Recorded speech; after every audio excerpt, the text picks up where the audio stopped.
Sveiki visi, aš esu Klaudijus Maniokas ir moderuosiu šią diskusiją. Ši diskusija vyks anglų kalba ir dėl to aš pereinu į anglų kalbą. Diskusija anglų kalba reiškia, kad ir jūs klausimus užduokit angliškai, vertimo nebus. Mūsų dalis pranešėjų supranta tik tai angliškai. So I'm switching to English, so that's okay.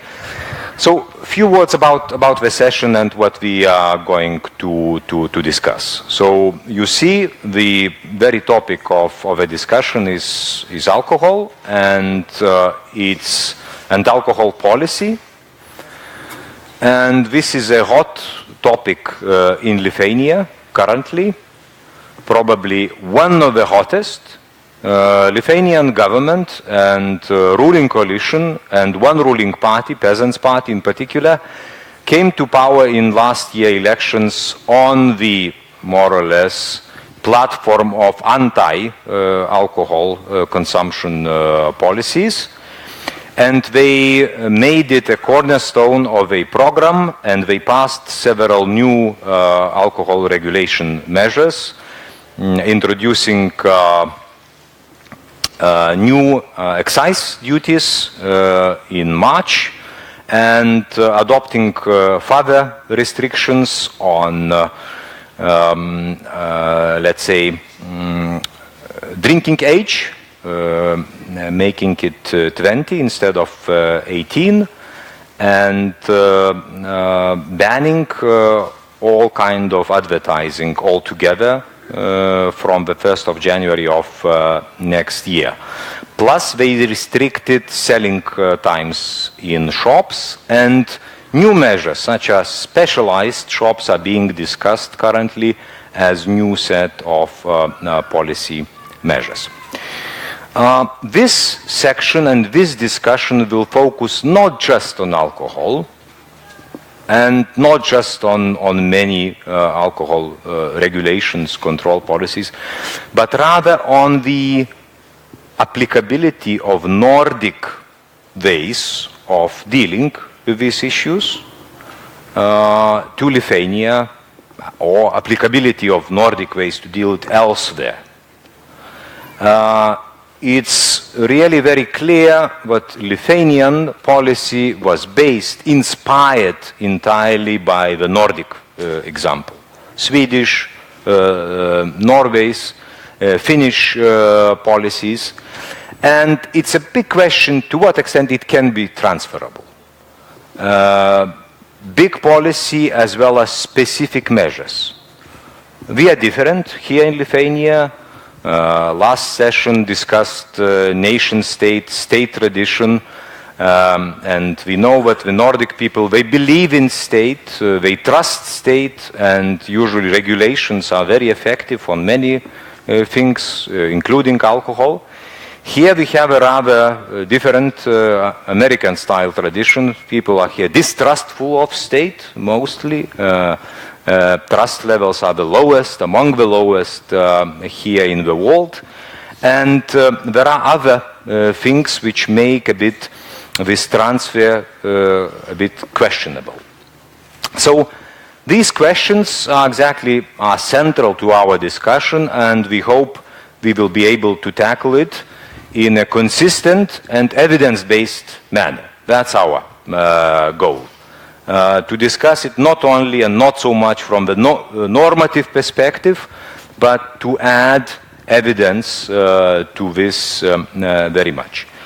And this section is sponsored by the Nordic Council of Ministers Bureau in Lithuania, which provided a wonderful opportunity to have wonderful speakers, two speakers from Nordic countries, which will share their experience. The session is also sponsored by a consultancy company, ESTEP, which has made a recent ex-ante evaluation of alcohol control policies in Lithuania. Rimantas Vaicenavičius is a mathematician, statistician, currently researcher and associate professor at Mykolas Riomeris University, who will present this study to you. But first and foremost, about our guests, we will start this discussion. Mr. Gabriel Romanus from Sweden, a distinguished expert in this policy, for 18 years director of a system of specialized shops, Systembolaget, in Sweden, also former member of Swedish Parliament, and currently really still caring for this issue very much. Thank you for really coming and sharing things with you. And finally, Stig Erik Sørheim from Norway, representing an NGO. This is a network for policies controlling alcohol and drug abuse. He is director of international department of this NGO, of this network, and he will share his perspective. But first, we will hear experience from Sweden, then Norway, and then Rimantas will try a bit to link this to the Lithuanian reality. So the whole discussion will be organized in a way, but each presenter will have from 10 to 15 minutes. Okay, 15 minutes, no problem, Gabriel. Then followed by questions. I hope you would have and will have a lot of questions. Then we will make probably another round of answers, and I hope to run at least 2 rounds of questions and answers via panel discussion in this 1 hour and 15 minutes. So without further probably bothering you, Gabriel, the floor is yours. Swedish perspective. Thank you. I'm sorry. I got all my pictures on once. So, Microphone. okay. Where do I press? Is it on? No. It's on. Is it on? No. Can you hear me? No.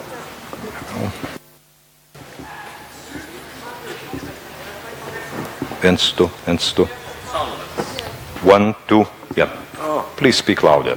Thank you. You hear me now in the back? Okay. I don't think you should introduce any Nordic models. I think you should follow what science tells us. And Nordic models are based on science, but not perfect. So certainly I think it's important to have evidence-based policies in all areas. Now, what science tells us in the alcohol policy field is that more drinking leads to more harm. This sounds rather banal, doesn't it? But it's not. It's controversial. The alcohol industry thinks that you can drink more and have less harm. And so this is a very important fundament of alcohol policy, is that if people drink more, there's going to be more harm. And thus we need to reduce drinking. Of course, it's not only the total consumption or per capita consumption, it's also how you drink. If you drink to intoxication, it's more dangerous than if you drink every day. On the other hand, a little. On the other hand, if you drink every day, maybe the risk to become dependent might increase. So both the total consumption in the society and the drinking habits are important. The second is that restrictions on availability can work. Does not mean that all restrictions do work, and not in all societies, but they can work. And those that are mostly supported by evidence, not only from Scandinavia, but all over the world, is price. Higher price means less drinking. There's the economists talk about price elasticity, and the price elasticity of alcohol is negative. Means higher price, less drinking, less harm.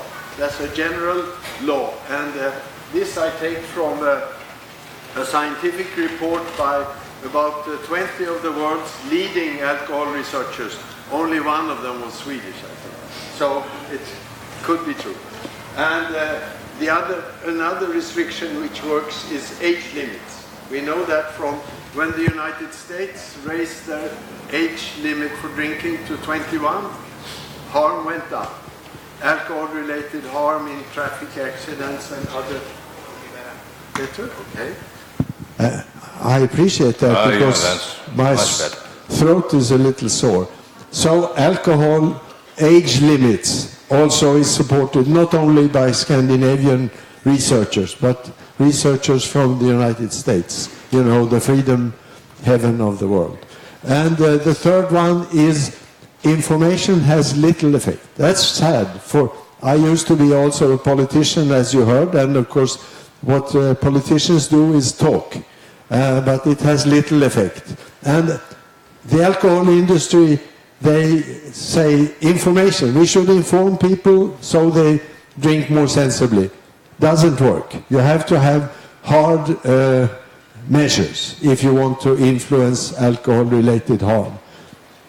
So, but it doesn't mean that information is unnecessary. It's important, because otherwise people don't understand why you raise the price of alcohol or why you have age limits. And of course, being a politician, you also like to think that people listen to political messages. They don't always, but sometimes they do.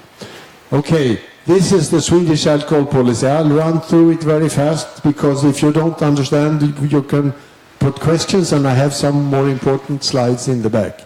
And if I don't cover everything, Stig Erik is going to answer all the difficult questions. So, state retailing monopoly means specialized stores, as our moderator said. I'll come back to that. High price on alcohol through taxation is one part. Age limits. It's 18 in restaurants and 20 in retail, buying alcohol from the state stores. It's 20. We have a licensing system for restaurants. If you want to sell alcohol to your restaurant guests, you have to have a license, which means that you are supervised, and that if you sell too much to people who are intoxicated or are too young, you might lose your license. There is also strong laws on drink driving. Basically, you shouldn't drink and drive. Self-evident, but not always observed. But if you have more than 0.02% alcohol in your blood, you will be convicted. Okay, can I hold on to this? Good.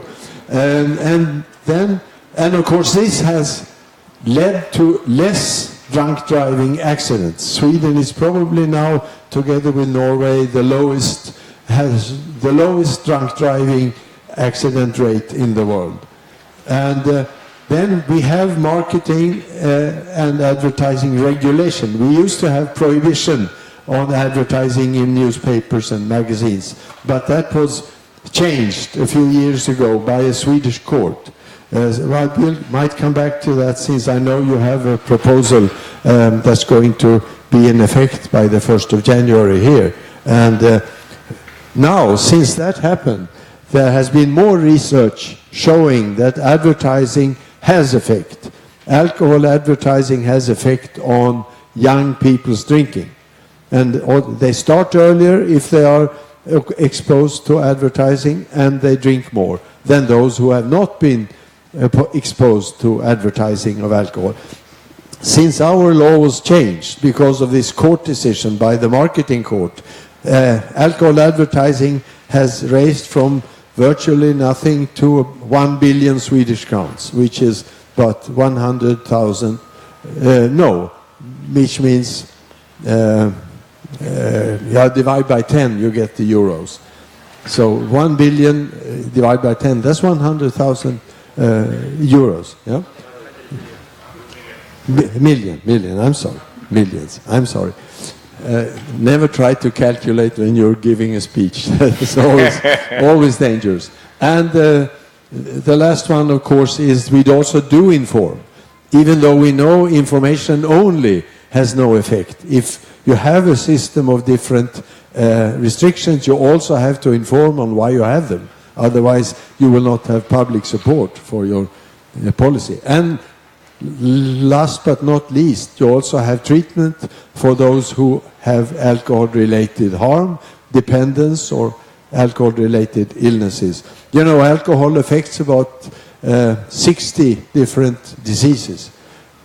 Increases the risk for cancer, for heart disease, etc. So you have to have treatment also. Unfortunately, treatment is much more expensive than the other ones, so most of the government money goes to treatment. Some of these other points are actually giving income to the state, so that's fortunately. Okay, so I can come back to this. When Sweden joined the European Union in 1995, our alcohol policies were challenged because, of course, the creed of the European Union is free market. Free market. So, and as you hear, our policy means that the state invades the market by state monopoly, by higher taxes, by age limit, by drink driving. All that is intrusions into the free market of alcohol. So we had a challenge, but I think, and that means that the state monopolies were challenged. The free movement of goods means that you could go to low tax countries and import, as a traveler, you could import big quantities of alcohol. That put a limit on how much the Swedish taxes on alcohol could be raised, because the politicians were afraid that if we raise too much, people will go to Denmark or Germany and buy cheap alcohol. The next one, there were new principles on alcohol, and of course the lower taxes were the case in other member states. The courts in the European Union decide over parliaments, which is something that politicians were not aware of maybe when we joined, but now court decisions are very important, and particularly, of course, the European Court, but also the interpretation of the European Court by Swedish courts. And certainly there is also a very strong alcohol industry which is lobbying against alcohol policy, and I will come back to that. But we have been now 18 years in the European Union. We have survived most of the important parts of the alcohol policy.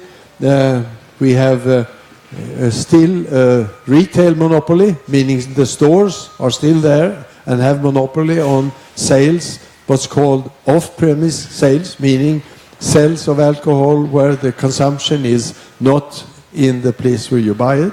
On-premise, it's an American term, means selling alcohol in restaurants to people who consume it in the restaurant. We have a lower real price on alcohol since we were afraid that if we had too high price of alcohol, people would go to other countries and buy their alcohol. So alcohol is between 10 and 20% lower price than when we joined the European Union, not because taxes have been lowered so much, but because they haven't been following inflation. We still have inflation in Sweden, although it's very low at the moment. So we have increased consumption compared to before joining the European Union. We have a lot of border trade, and they are sometimes also sold to people who are not allowed to buy in our stores, like young people or people who have already alcohol dependence. We were forced to take in what's called alcopops, meaning pop drinks with alcohol in, which we didn't want to have, but we were forced to do it because the courts said that if they are sold in other European countries, they have to be sold also in Sweden. Yes? 2 minutes. Oh, no. 5. Oh, my watch. Okay. So the alcohol industry, of course, if you can read this, it was a statement by a leading person in the American capitalism, John D. Rockefeller, who also sponsored a working team to handle how should we handle alcohol when prohibition was lifted in the 30s. And he said, only as the profit motive is eliminated is there any hope of controlling the liquor traffic in the interest of a decent society.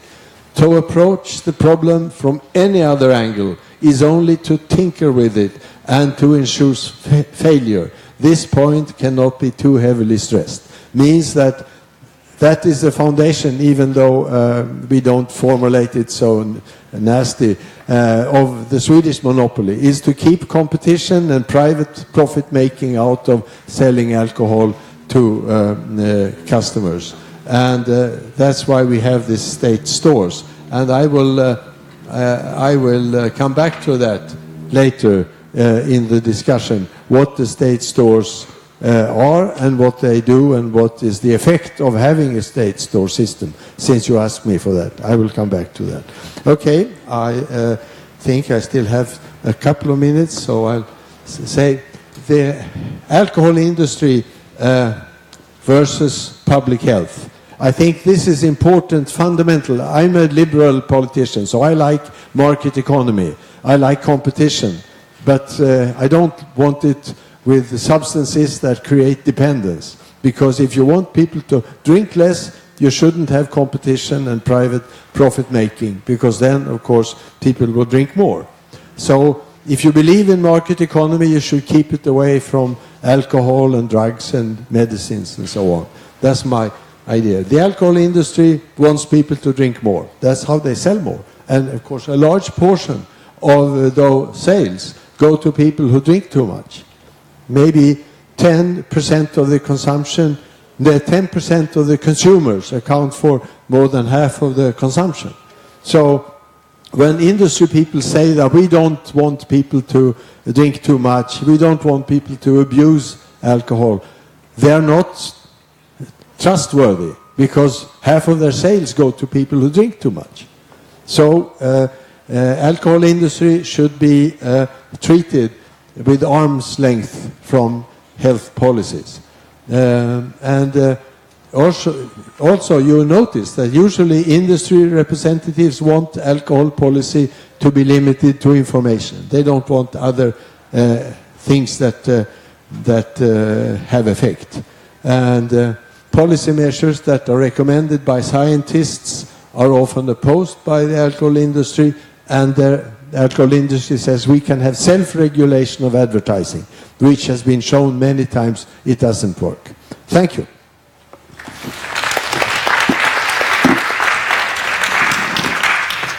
Thank you, Gabriel. Indeed, it was a very, I think, clear and forceful presentation. Although we will take questions afterwards, I am looking if you have anything of rather, burning issue to raise, I can take it. But if it's no, nothing is burning, so that's nice. So then, Erik, please continue. So this is again Nordic, similar perspective, but there are some differences I see, and you have specific topics. Thank you, and thank you for inviting me here. Yes, I thank you for letting me talk about the Norwegian experience with alcohol policy. For those of you who didn't pay attention during Gabriel's presentation, this will be a chance to repeat. There's a lot of similarities between Norway and Sweden, and sort of the basic principles are quite similar. So, when we talk about alcohol policy, we're talking about sort of a specific angle. We're not talking about business, we're not talking about employment, we're not talking about economic policy, we're talking about basically health policy and social policy. This is the way we perceive or interpret alcohol policy. And there's a purpose to alcohol policy. It's to serve the interest of public health and social well-being. This is from one of the big reviews of alcohol policy, alcohol, no ordinary commodity, that Gabriel alluded to. So basically, there are two approaches. You can reduce demand for alcohol, and you can regulate, and you can reduce supply, or regulate supply of alcohol. And demand reduction is essentially to enable people to handle the risk factor that's alcohol. So you can provide information, you can provide treatment, and those things can be somewhat effective. Maybe not information per se is not very effective. Treatment can be more effective. And then you can regulate the supply of alcohol, the environment in which choices are made. And unfortunately, it seems that the supply side is more effective than the demand side. Robin Room, one of the leading alcohol policy researchers, said that it seems that the effective policies are unpopular and the popular policies are ineffective. And this is, I think, Gabriel alluded to this as well in his presentation. You know, politicians often want information and prevention, but that by itself doesn't seem to be effective enough. So, again, a little bit of repetition. The scientific evidence on alcohol policy.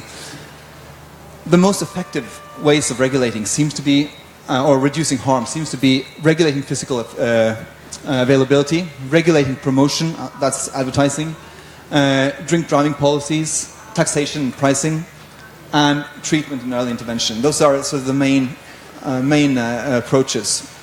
The World Health Organization summed up 3 best buys. They defined best buys as policies that are relatively cheap, they are cost effective, and they're possible to implement in many different contexts, in many different circumstances. And those 3 best buys are price, increasing price, reducing availability, and restricting promotion. So it's again, there's the supply side, the boring and slightly unpopular policies that seem to work best, unfortunately. So when we look at the Norwegian alcohol policy, you'll see that there is quite a lot of overlap with these best buys, so the scientific evidence. We have strong policies that regulate price through taxation, but we also have, and I think an important difference from Sweden, we have still the possibility to restrict personal import of alcohol. We have policies to reduce availability. We have a state monopoly like Sweden, licensing rules. We have age limits, and local municipalities have quite a lot of self-government or self-rule over alcohol policies. So they decide on how many outlets, how many restaurants, how many stores, opening hours, and how to control these stores. Unlike Sweden, we still have a total ban on alcohol advertising, and we have the same drink driving limits as Sweden, and also I think Sweden does too have random breath testing, so people can be pulled over by the police and tested without any suspicion, just to remind people that there's a limit to how much alcohol you can drink and drive. So these elements are pretty much similar to Swedish policy, and I think Finnish policy historically as well. I don't know how is it easy to see this graph? Yeah, that's okay. This is alcohol consumption in Norway for the past 25 years, and I don't want to go into the details, but there are some things we should mention. You can see that there's been a slight increase from the early 90s. The early 90s was a period of very low consumption, so historically it's been quite stable. It's around 6 liters of alcohol. You can add 1 liter, 1.5 liter in unrecorded alcohol through tax-free shopping and cross-border shopping. Maybe very little smuggling, maybe very little home production. But all in all, this gives a quite good picture of alcohol consumption. It's quite a lot lower than the European average, which is, I think, 11 or 12 liters. So it's quite low. The other thing is that the Norwegian drinking patterns, I think this is quite similar to the Baltics and northern European countries in general. It's a drinking pattern with quite a lot of intoxication. So a lot of the harm related to alcohol is related to intoxication, people getting drunk and doing harmful or risky things. The other thing is, the green line here is wine. And you can see that a lot of the increase in alcohol consumption has been in wine. I know there's been some interest in the taxation structure, and I don't want to get too technical about this, but in the Lithuanian discussion, there's been some discussion about how to tax alcohol. And in Norway, we tax liquor harder than beer and wine. And it's been a goal in Norwegian policy to shift consumption from the high alcohol drinks to the low alcohol drinks. That's roughly true. I think that the truest thing to say is that it's been a policy to shift or to increase taxes on the products that people use to get drunk. So at the time when people used to get drunk on beer, they increased the beer taxes, but now it's spirits taxes is the highest. So if you get less pure alcohol if you buy spirits than if you buy beer. And there are some slightly interesting for policy nerds. There are some interesting things. If you look very closely at the spirits has been, Norway was traditionally a spirits country in the red line. So it was very high. I think in the 1800s we drank 15 liters of spirits each year. But now it's around 1 liter per year. In 2001, spirits taxes were lowered. And you can see a slight increase as a result of this quite immediately. So it's very clear that this is price sensitive. Sorry. But that was for nerds. Also, in terms of youth drinking, Norway is quite low in a European context. You can see Norway here, all to the left, next to Iceland. The European average is a dark blue line. I made it into a blue and yellow line, blue and yellow figure to illustrate the European flag, but I don't think you can see it, so it was a wasted effort. And also you can see the Lithuanian numbers. So still quite low in a European context, even among youth, even in youth drinking. And also we've seen, I think this is quite an interesting phenomenon. I think this is true for very many countries, and maybe even Lithuania, that we see a reduction in youth drinking in recent years. I've just chosen one indicator, but there seems to be across the board, both in terms of intoxication, in terms of lifetime drinking, in terms of regular drinking, a decrease in youth drinking, and we don't really know what's the reason. It doesn't correspond to. I mean, adult drinking is up. And there's been no policy shifts to indicate that this should happen. So it's just an interesting phenomenon, and I think it's true for a lot of countries. I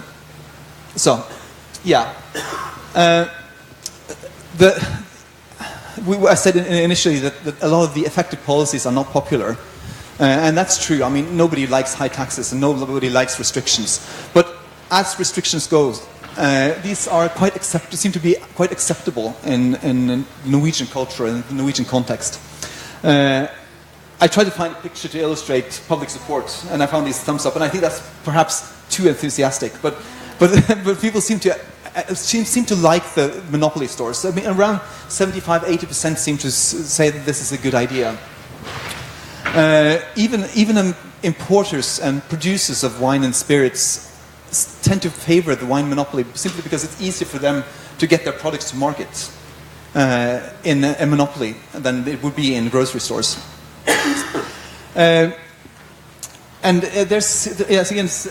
More than half support current sales hours. Again, you'd expect people to say we want it to be more available, but people seem to be quite happy with the arrangements that are there.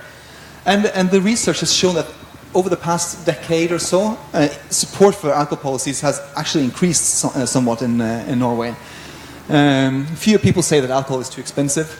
Fewer people say that they want wine to be available in the stores. And more than 8 out of 10 say spirits should only be available in state stores. I think the reasons are that alcohol is relatively available. The state stores are quite customer friendly. They have a wide selection of products. The number of stores has increased. Also, alcohol has been relatively less expensive in Norway over the past couple of decades. And more people think that policies can reduce harm. That's also an interesting finding. People actually believe that these policies are useful to reduce harm. This illustration is in Norwegian, but it shows the relative costs of alcohol. One of the challenges to the Norwegian policy is that the real cost of alcohol is declining. In 1964, a person would have to, this old guy on the left had to work a whole day to buy one bottle of spirits. And the middle-aged guy in the middle, in 1984, he would have to work one day to buy 2 bottles of spirits. And now, in 2004, a decade ago, you'd be able to buy 3 bottles of spirits if you work one day. So this is a challenge. As you know, Norway is a relatively rich country, and you know, in somewhere between the old guy and the middle-aged guy, we found oil. So of course, it's difficult for the taxes to keep up with the increase in affluence or in wealth in a society, and also because if the difference between prices in Norway and prices in Sweden or Denmark or Germany is too wide, then we will have problems with smuggling, we will have problems with cross-border shopping, and the legitimacy of the policy will be challenged. So this is sort of a limitation on the policy. The alcohol policy is always a popular subject to discuss in politics, and there are populist parties that want cheaper alcohol and more available alcohol. But even now, we have a populist party in government, and when they come in government, in position, they're not really that keen to change alcohol policy. It's simply not that important, and they also see the downside. It's a source of income, but they also see that there's some harm related to it. Another challenge is the EA agreement with the EU. Norway is part of the internal market, which means that we are bound by most of the same rules as all other EU members.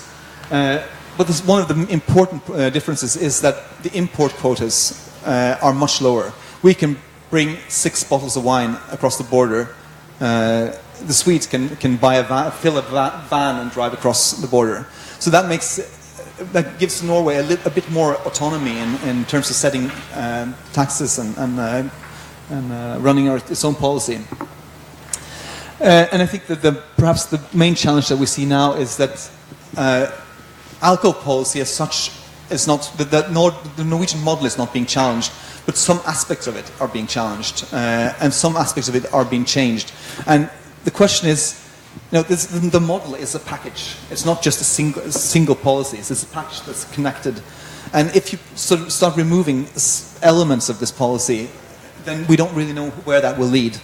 So those are perhaps the main challenges that we see. We see increased availability, longer opening hours, more stores.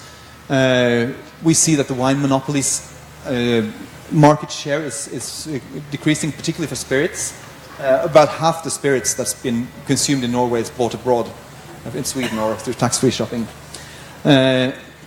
We see farm sales, which again, it may not be so important per se, but it does challenge the monopoly. If you can't have a monopoly and then a lot of other stores, that's not a monopoly anymore.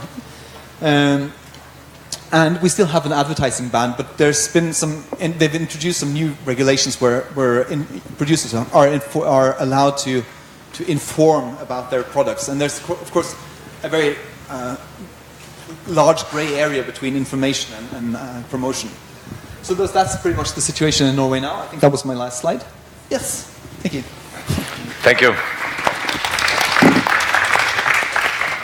Thank you, Stig Erik, indeed, for reinforcing maybe the case for Nordic alcohol policies. You see they are quite restrictive, they are quite strong. EU is seen, interestingly, in both cases as a strong force undermining the efforts of national governments to control alcohol.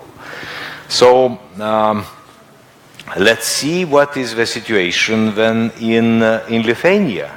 So, a lot of measures were modeled really on the Swedish, Norwegian, or on general really lines of alcohol control policies.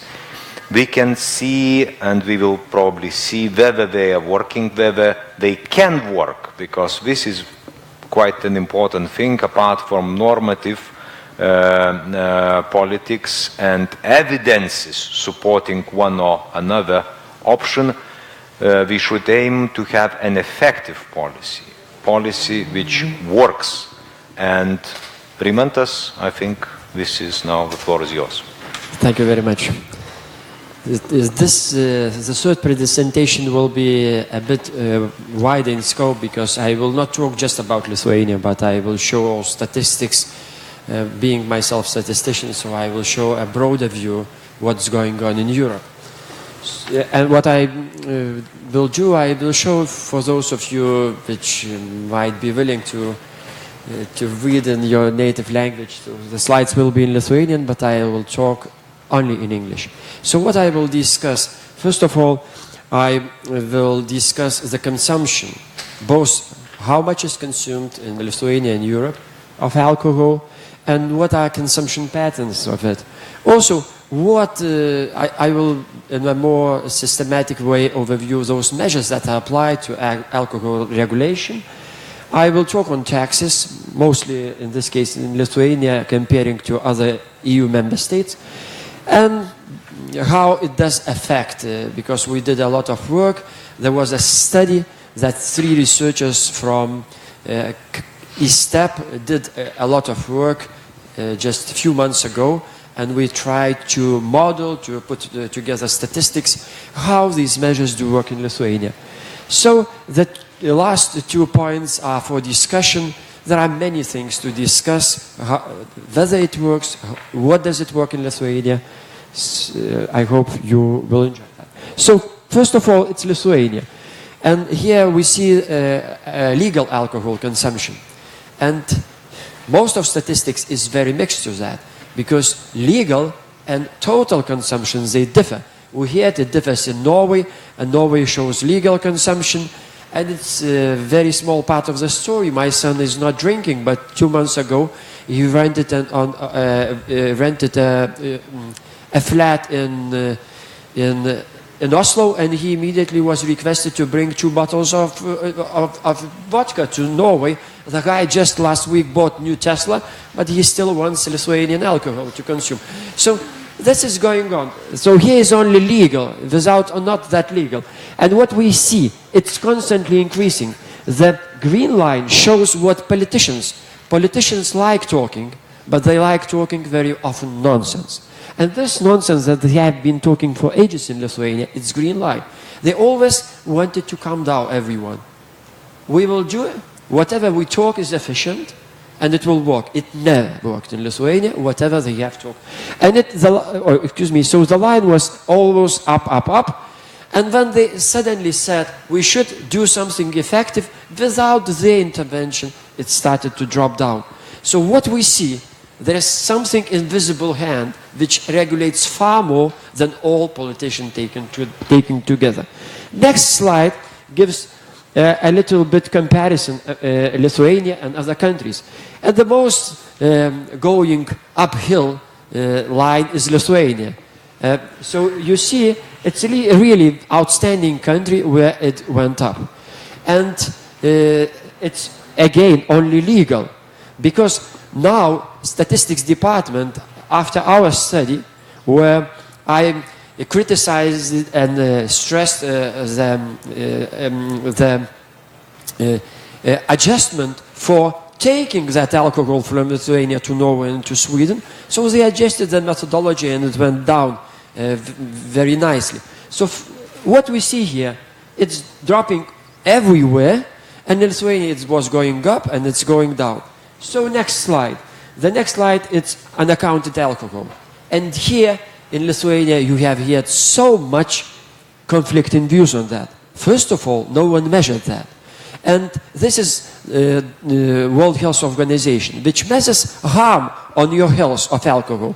And so there's some simple econometrics. They measure harm, and they said, if it inflicts the harm, so it should be an alcohol. The harm on your health depends on pattern very much. And because pattern in Sweden, Norway, Lithuania, and Denmark is the worst pattern, it inflicts far more than in southern countries in Europe.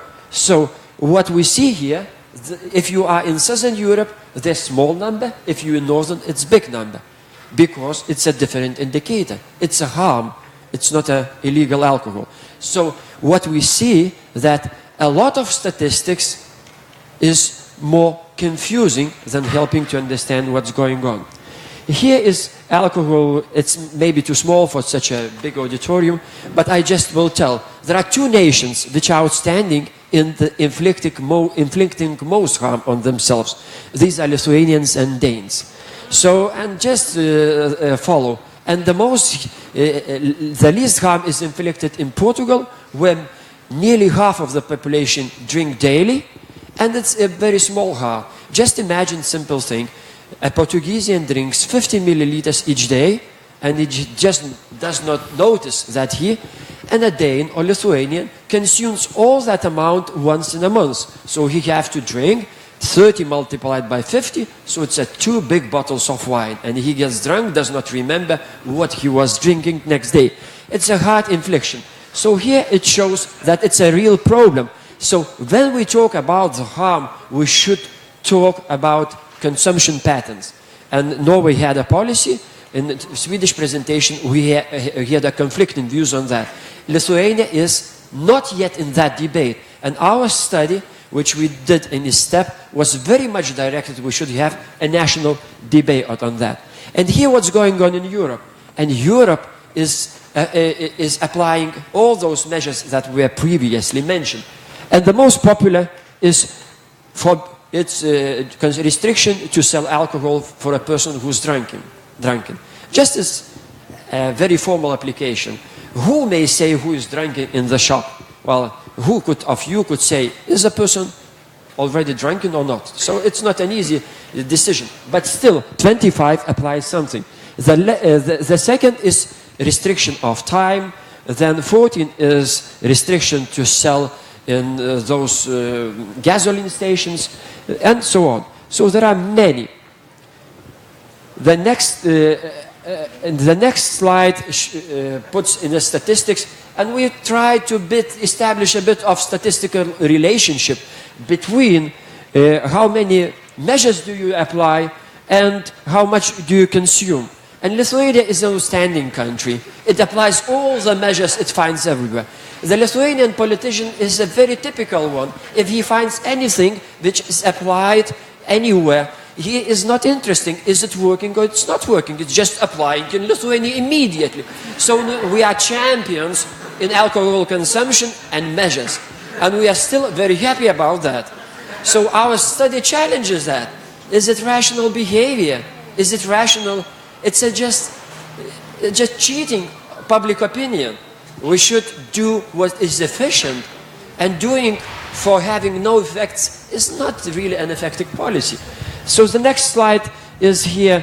It was a discovery. First, we couldn't understand how taxes on wine could be increased so heavily.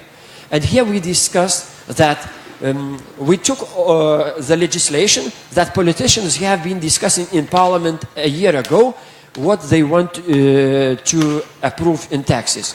And we found those taxes, and we calculated. The first discovery was that politicians want to tax alcohol in wine far more than in spirits. And it was a riddle. And when I finally found a solution, I was shocked. We discovered that politicians do not know the strength of wine.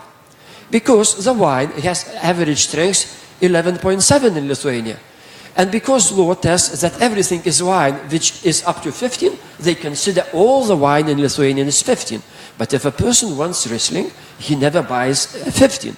So, according to those plans, it was intended to tax wine 20% more than spirits. Is it rational policy in Lithuania? So we challenge that. And we say, well, stop doing these strange things. And here what we see, they decided in just 15 years to raise excises for wine by 1,334%. And they think it works. Norway knows it's not working. So again, we discuss those policies. And here we see where we are. And the picture here for beer. And we see Lithuania just in the middle. Now we have just average European tariff, and having the population habit, it seems more or less, at least geographically in balance. And we are approaching and we just want to be as sweets. Well, most balances are very different from sweets, but according to statements, according to talking, according to intentions, this is very close. So we do not have much time. We see it's going to the right side, but what is important that wines are not are increased very much, and spirits, taxes for spirits are not increased so heavily. So what do we have now? After those increase, we recently had an increase. What have happened? That consumption of beer was reduced by 14%, and by 14% consumption of spirits have increased. So it's a contradiction to what Norway was seeking. And now we have politicians who just doing opposite what other Nordic countries are trying to achieve for decades. Is it rational? So I see it's a challenging behavior. Most of the people who are not statisticians feel that something is not the way it is, but looking at the data is a long work. But when we look at the data, we discover it's working just in an opposite way as you intended. So let's go further. There are taxes, we do not have much time, and then we try to model how does it affect in Lithuania if everything they talk about is implemented. Because we have to check those impacts, and really all the measures do work. Let me repeat what our Norwegian friend has talked about. There are a lot of measures, we could structure them differently, but there's supply and demand.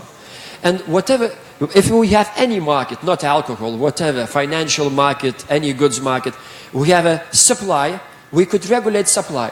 We have a demand, we could reduce demand or increase demand, whatever. And there's a transactions. We also could, a marketplace, a transaction place, we could regulate retail, wholesale. This is a transaction place. So all these could be very nicely measured to that. And what happens in Lithuania, most of these measures were suggested only for supply. And this is a problem from my point of view, because if information does not work, first of all, you cannot never prove that information does not work. Most probably the information, that small part of information you have been talking about is not working. But the world is far bigger than you're talking, and some other information might be working. So never constrain yourself in a box if your measure had no impact. So what it showed, that if everything they could do, whatever they promised, if they do everything, it could reduce by 3 liters. But many negative effects take place. So let's go to the last 2 slides, which invites for discussion. First, what we have seen, and if more is done on what is promised, then structure of Lithuanian alcohol consumption is rapidly approaching what we have seen in Soviet Union and Russian Empire. It's supremacy of vodka. It's supremacy of vodka. Is it good or not? So please discuss. I think it's a very harmful policy, because consumption of vodka encourages the most harmful habits and the most harmful patterns of alcohol consumption. This is dangerous. Moreover, most illegal trade and smuggling trade takes place and is with strong spirits. And if consumption and demand is prepared for strong alcohol, it's a very risky structure of demand. Then, moreover, the second conclusion is that we have far too many measures that we even do not know about. Just copy-pasting laws is never working. Especially in Lithuania, where now historians calculate, and we have had the most appraisals all over Europe. So these are mentality is just very different what we have in Southern Europe or most Nordic Europe. And no measures to change structure. It's just going by itself, and indirect effect that it's changing to strong spirits.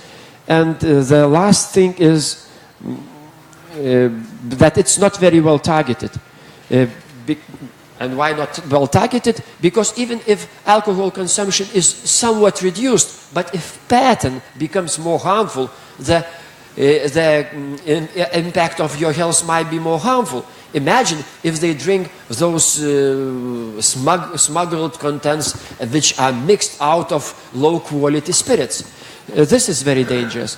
So, and there's really a slide, there's one last slide for discussion. The first thing that what has not been done in Lithuania, I was talking more on statistics, that what we really need, we need to have some general national consensus that exists in Sweden and Norway, 60 or 70%, whatever, what is our target with regard to alcohol regulation policy.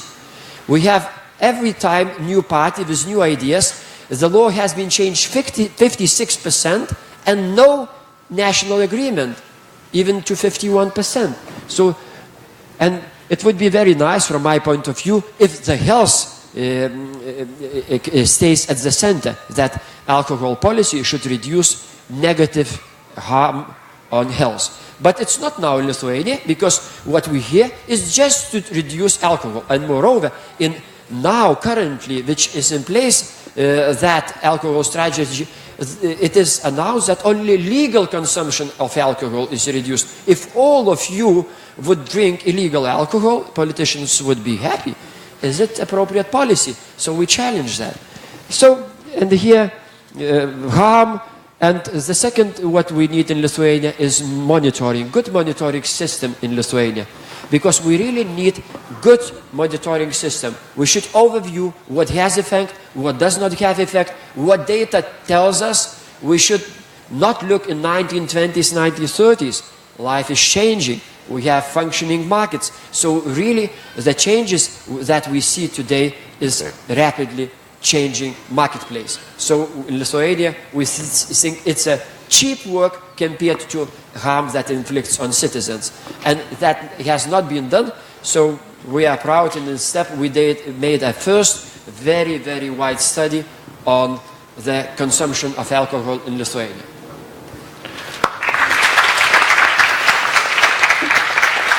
Thank you, Rimantas. Really, gentlemen, take your seats. Now it's time for questions. I see a lot of them. So I will take probably 2-3 questions, and then we'll ask you to respond and then to react probably to each other comments and presentation. So you are the first. Maybe I will give you a microphone there. Sobriety organization Valančiaus Blaivystės sąjūdis. So I want to ask guests, what is talking about welfare policy is way to healthy society or not to alcohol policy? Because if we talk about alcohol policy, we talking about economy, about something, but not a goal to healthy society. And I was to ask to researcher of Lithuanian who funded this research. Yep, thank you. The next, yep, please.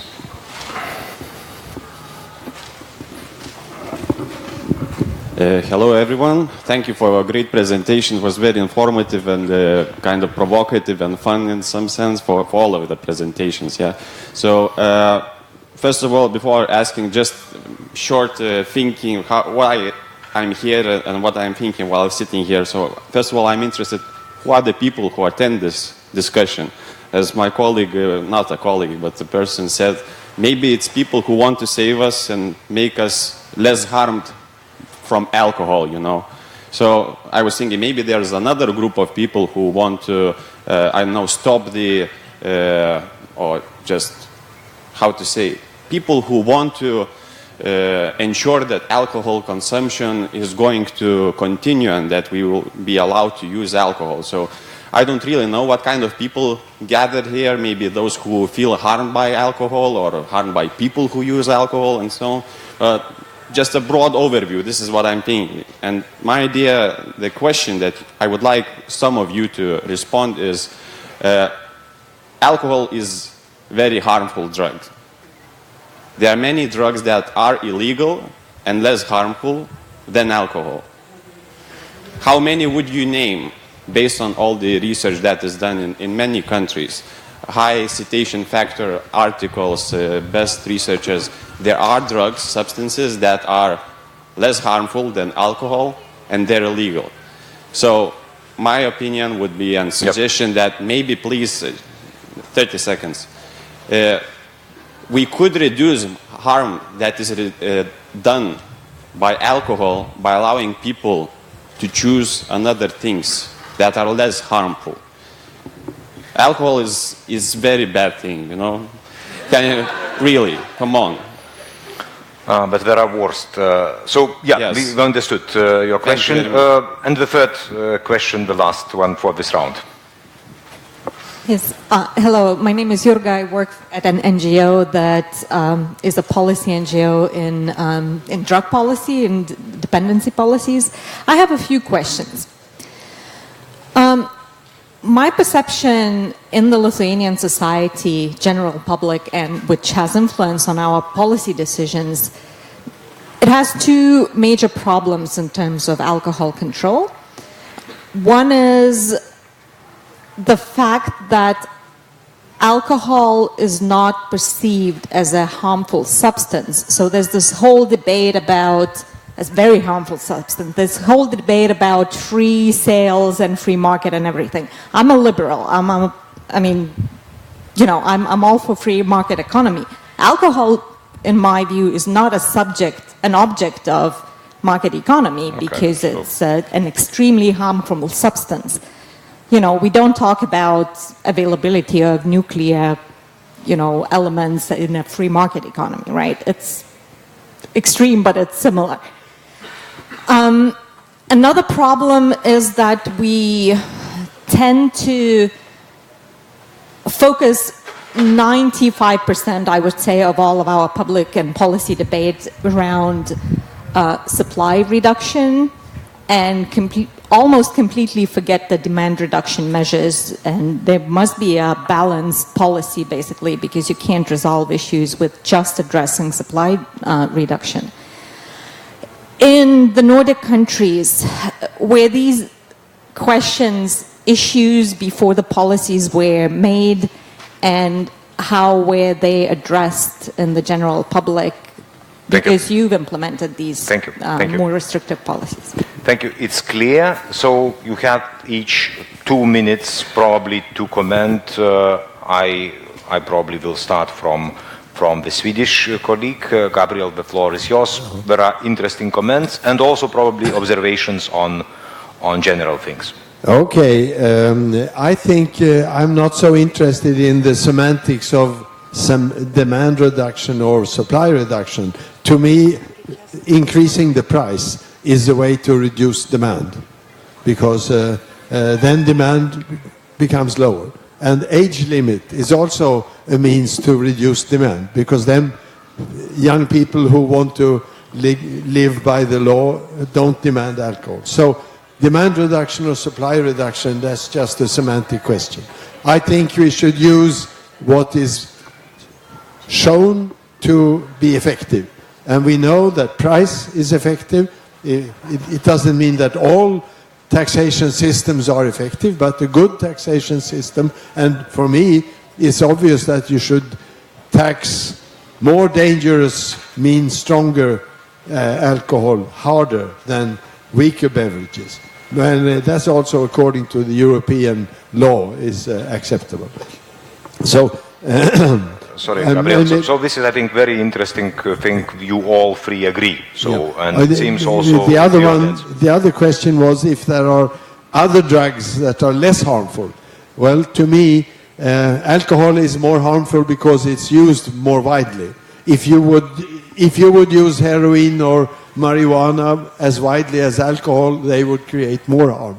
So if we can have those substances that are illegal, keep them illegal, that's good, because otherwise we don't know what would be the effects if narcotics would be legalized.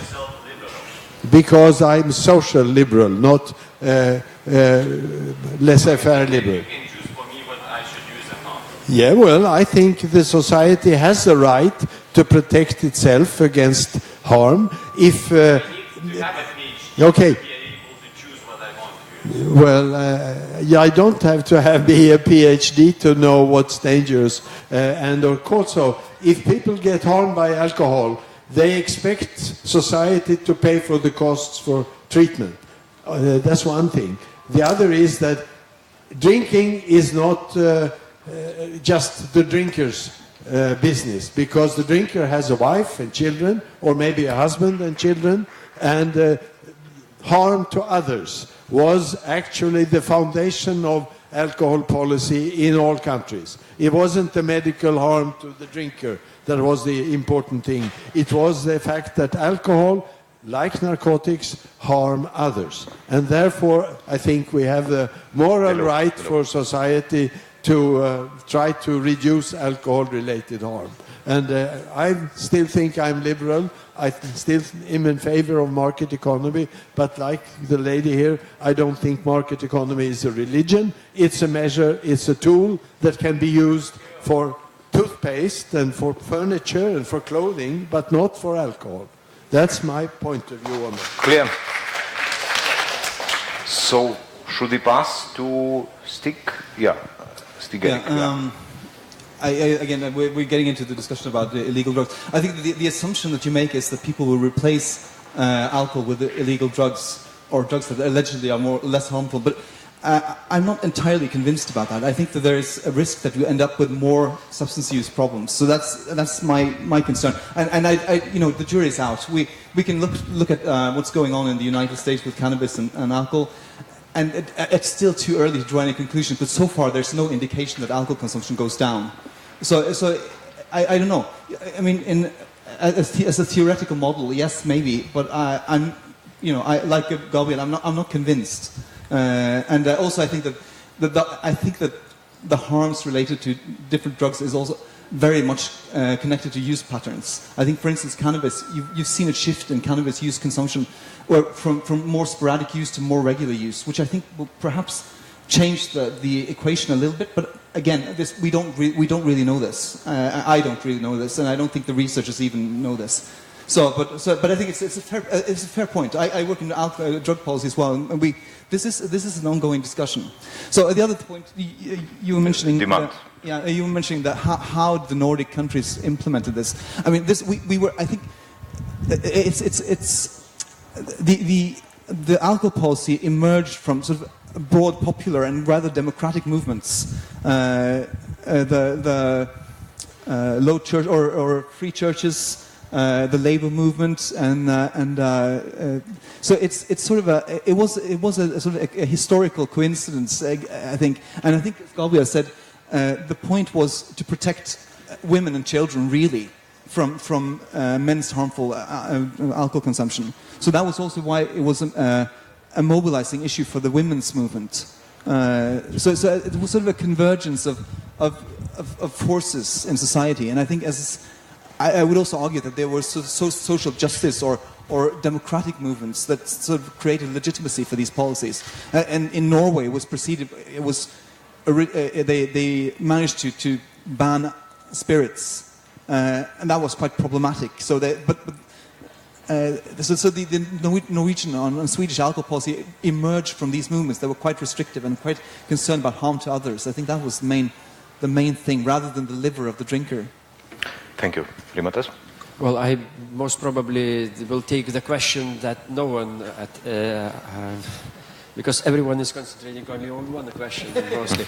So there was a question about Lithuania, who commissioned that research and is influenced or not. First of all, the research was completely independent, and so research.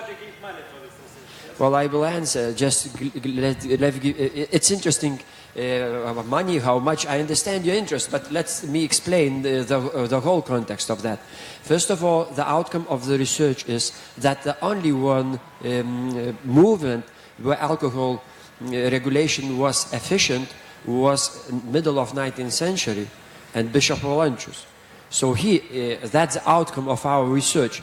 The next, and nowadays policies are just going in opposite of that, because he reduced demand, not supply.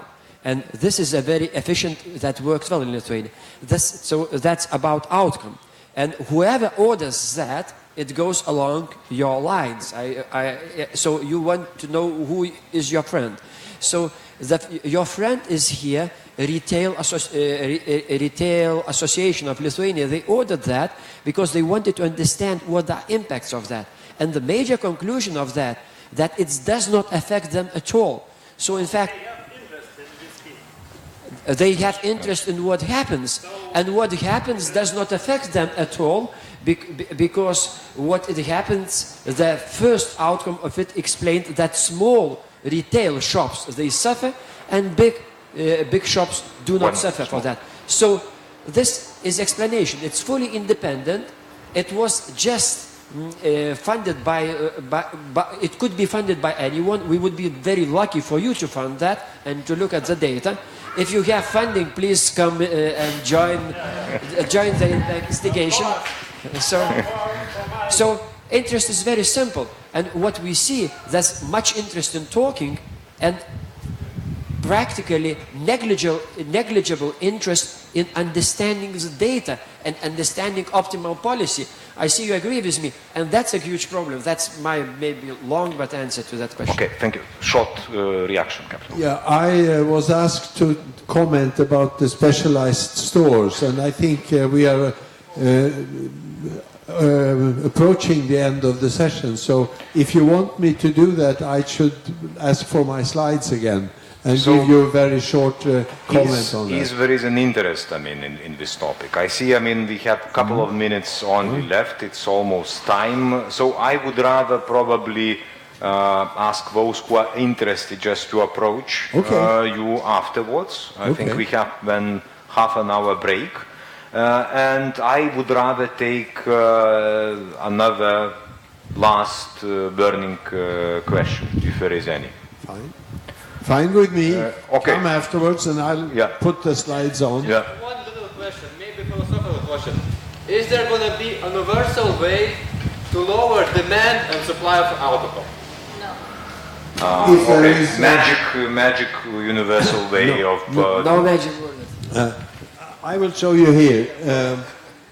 This book was published by about 20 international researchers. I think there might be one Swede, but most of them are from the Anglo-Saxon countries because they have the best research. And they grade as the WHO does, and they say the best buys are price, restrictions on sale, age limits. Those are the three best buys. But then, of course, monopoly is one of them that they give high points. So I could talk about that later. But age limit is very important, but you have to enforce it. And you also have to, but information, like we said here, information only doesn't prove to have effect. But on the other hand, marketing only doesn't have effect. But if you spend 10 times as much money on marketing, on advertising, as you spend on information about the negative effects, then of course the marketing message prevails. Yes, thank you. Just last probably sentence, Rimantas and you, Erik. So Rimantas, would you like to say? The thing that I want to say is that far too often we talk about ideas and never talk about what really happens.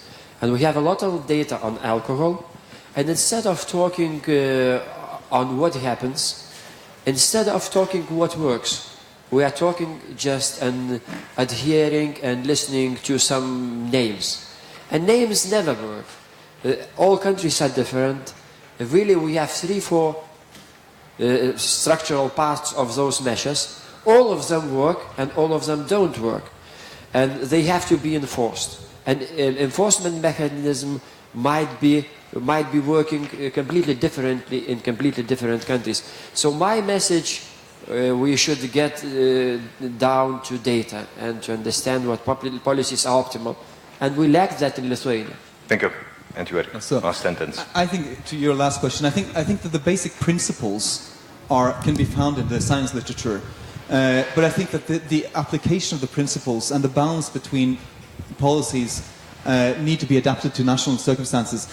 Partly because, for the reasons that he's mentioning, that these policies need to be practicable. It must be possible to implement them, to enforce them, and they must be legitimate. People must support, sort of, at least basically support the policies. So I think that creates some limits to how far you can go. But I think that the basic principles that Gabriel mentions, price, availability, the supply side, I think we were perhaps a little too hard on the information. I'm not suggesting that there's no point in informing, but as a measure, as a standalone measure, it doesn't seem to be very effective. But in combination with other measures, I think it can be effective. Thank you. I think it was a nice summary. I think you both agreed on a method how to devise an effective policy. The recipes could be a bit different in different countries, but there is a way forward. Thank you very much, gentlemen, for your contribution. Thank you, the audience. Thank you.